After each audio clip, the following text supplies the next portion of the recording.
Welcome back to Farrand Friends Friday. I'm Karen Waltuch, the horticulturist of the Beatrix Farrand Garden Association in Hyde Park, New York. Our garden is located here on the grounds of the home of FDR National Park site. And while we're closed due to the coronavirus, we're going to be releasing videos every Friday on different Farrand-related subjects, gardening, and anything that you might have a question about. So feel free to drop us an email at info@beatrixfarrandgarden.hydepark.org. So today we're going to be talking about selective editing. In a highly designed garden like this one, you have to make sure that you keep the plants in check, behaving and performing to their best ability. So that means that some of the plants might be a little bit more aggressive than others, and occasionally you might even get an invasive weed that takes over a section. In your own garden, you might have noticed that when a plant gets too big, it might shade out others, or after a big storm, a branch might fall and create more sunshine in an area that didn't used to have so much sun, and your plants might perform a little differently. They might flower a little less or a little more than they used to, and here in our garden, the same thing happens when certain self-seeders or spreaders take over areas that other plants need. Beatrix Farrand was known for her use of plants as a palette, and looking at everything like an impressionist painting with lots of different textures and colors filling up an area. While it can be a design decision to use just one plant for a large area, such as with ground cover under shade trees, or perhaps with annuals to create big bursts of color in your yard, in our garden we have such a variety of plants that we want to highlight all of them and make sure that they work together harmoniously to create a really beautiful impressionistic design. When we have too much of one plant taking over a specific area, the design and vision of Beatrix Farrand is not being executed successfully, so we're going to help keep the beds a little bit more in check today by taking out two pretty aggressive plants. One that's a native, that we're calling aggressive because it is native to the eastern United States, so that's called Anemone canadensis, and the other is an invasive that's also aggressive, that's I refer to as bishop's weed, and they're both pretty hard to get rid of because they spread using underground runners that can be very difficult to dig out, but we're going to try our best today. So in this bed at the Beatrix Farrand Garden, we have plants that are in the color scheme of cream, blush, and gray. So we have plants like sage and yucca filamentosa and some other things that might have more silvery gray leaves, and when they do bloom they have very light, off-white blush colored petals. So even more of a reason to get rid of the bishop's weed, which, if you can see, is a pretty bright green plant. Not to mention it's invasive and we don't want it here in the first place.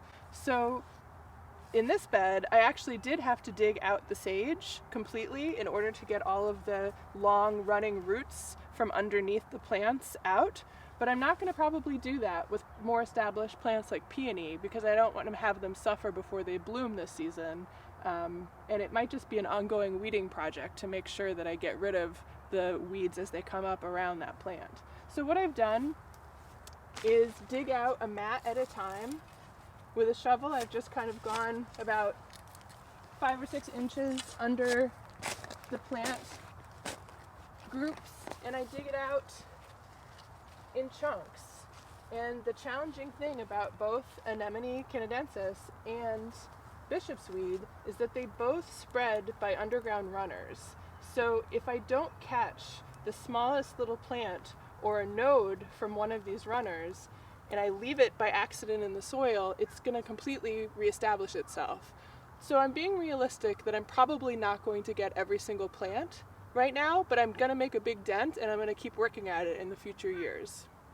Self-editing your garden doesn't mean always getting rid of plants you don't want. It can sometimes mean moving the plants you want to keep and taking advantage of their self-seeding habit. So this plant, Valerian officinalis, the most common valerian, is actually a prolific self-seeder, and we have it all over our garden. So it's something that I weed out in the summers, but it's also something that I can move and put in a more advantageous place. I know that this plant gets very, very tall, so it's probably not going to work so well on the edge of our border here. It might flop over into the pathways and create walking hazards, and also it's going to cover up any of the other plants that are behind it. So one good thing that I can use this prolific self-seeder for is the area that I've just cleared. I might be able to dig out a few of these and move them over into the newly cleared patch. So now I'm here in my own garden to answer a question from one of our members. They wrote in asking for a little bit of assistance, trying to identify a plant to decide if it's a weed or something that they want in their garden intentionally. And I'd say that's a pretty broad question because plant identification could take up hours and hours of videos like these. But to start off, I would say that my definition of a weed is any plant that's in a location that you don't want it to be. So if you need to identify what that plant is, you have to start honing your observation skills so that you know what kinds of questions to ask search engines or books. One of the books that I like to use when I'm trying to decide if something is a weed or not is the Weeds of the Northeast book. This is a really helpful book that I use actually quite a lot to identify plants that I'm not familiar with. In the Beatrix Farrand garden, most of my weeding is actually thinning out self-sown seedlings from flowering plants that we have in the garden intentionally. In your own garden, it might be difficult to tell what newly emerging leaves are. Have they newly germinated from a seed, or perhaps they're coming out of dormancy and are perennial from last year? You can tell the difference between something that's just germinated and a perennial by identifying whether it has seed leaves.